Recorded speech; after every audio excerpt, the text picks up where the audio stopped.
Disturbing numbers are out that show South Carolina is once again the worst state for domestic violence against women. The new figures show the state's death rate is more than twice the national average. 7 on your side's Christine Brown spoke to 2 upstate organizations working to end violence.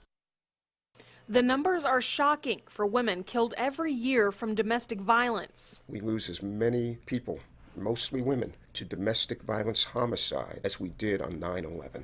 Think about if we had a 9/11 every 18 months. We'd be up in arms. But for 2 upstate organizations who help domestic abuse victims, they're sadly not so surprising. Always have high numbers, and unfortunately there are always those situations where literally all 3 of our shelters are full. The Palmetto State has again risen to a #1 rating for the amount of women killed by men each year in abusive relationships. Really, domestic violence is an act of domestic terrorism. Therapist Neil Sundov believes the trend continues because of a certain mindset with abusers that remains today. Women as second-class citizens or almost property. If you think about it, a man gives his daughter away. Neil says that's why he's a part of a movement called Man Upstate. The group is reaching out to men in the upstate to stand up to abusers and not condone violence. He says it's as simple as teaching men to think of women as equals. And somebody tells a joke that's degrading to women. Instead of laughing with everybody, go, that's not cool. The group hopes the awareness will also get more victims to go to police. The people who are dealing with this behind closed doors, that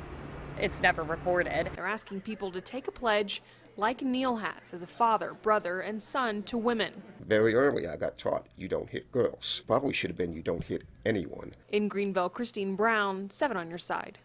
The Violence Policy Center says about 2 women are killed for every 100,000 people. The Palmetto State has been ranked in the top 10 annually for domestic violence for nearly 2 decades.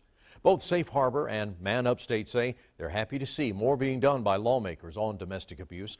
Governor Nikki Haley signed a tougher criminal domestic violence law in June. It bans some abusers from having guns, and it sets penalties based on the severity of the abuse, not just whether it's a first, second, or third offense.